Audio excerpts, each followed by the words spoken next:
From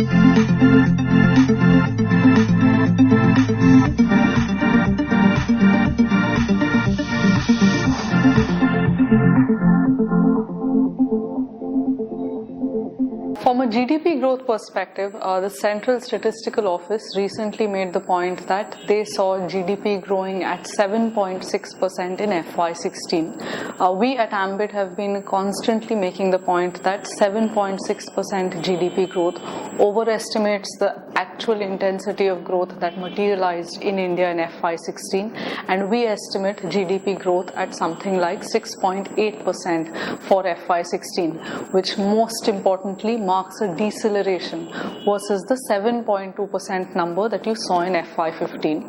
But from a forward-looking perspective, a reasonably large number of indicators are now suggesting that things are improving. More specifically, you have clearly seen that demand for commercial vehicles has gone up.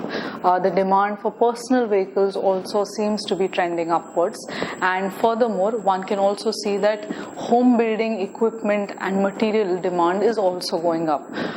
More importantly, our own in-house gauge called India's Kichayang Index, which draws from real economy indicators, also suggests that 4Q saw an improvement versus 3Q FY16. So the big question really is FY17 going to see significantly higher GDP growth as compared to FY16?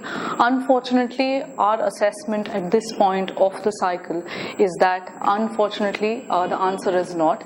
In fact, we see GDP growth in FY17 being maintained at the same level as FY17.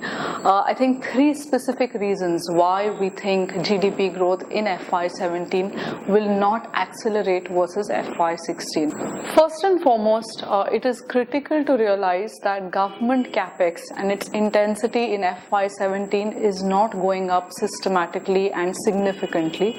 Remember that the net delta of government capex, that's including the capex undertaken by PSUs, also railways and highways, is only going up by 0.2% of GDP in FY17, which compares to something like a 0.6% of GDP increase which was registered in FY16.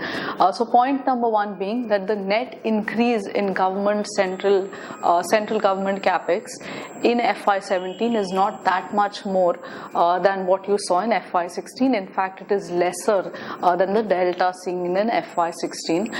Number two, remember that over the last 4 years, we had a record inflow of money coming into India through the private equity and venture capital funding route. In fact, close to about $49 billion was pumped into India over the last 4 years through the VC and PE route.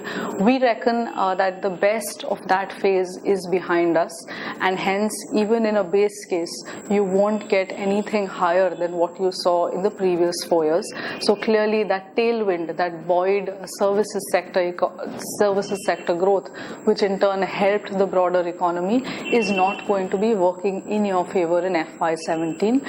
And thirdly, last but not the least, the Indian banking system is dealing with a serious bad debt problem. While in other emerging market economies, this wouldn't have been that much of a problem simply because no other emerging market depends upon its banking system for its credit needs as much as India does. Given the bad debt problem that Indian banking system is dealing with, particularly the public sector banks, it seems highly unlikely that till the banking system is back on its feet, this economy can record an acceleration in growth. So that's really the three headwinds that we worry about. The fact that government capex in FY17 is not higher than what you saw in FY16 in terms of the delta. Number two, PEVC money, which provided a very powerful tailwind to the Indian economy over the last 4 years, is going to be missing going forward. And thirdly, the banking sector is dealing with a serious bad debt problem. Quickly on the various indicators that are moving up in the right direction and what do they indicate, it's critical to note that this is the result of a substitution effect rather than a net increase in demand. Let me illustrate with the commercial vehicles point, remember that the last 3 years saw railway freight rates grow up systematically while diesel prices went down systematically. Hence, we feel that there is a substitution that materialized away from railway transport towards roadways transport, which in turn drove the demand increase in commercial vehicles. So while the increase in commercial vehicles demand is very, very real, very, very reasonable, it's critical to not interpret this as a green shoot of the overall investment cycle turning. It is essentially a substitution effect.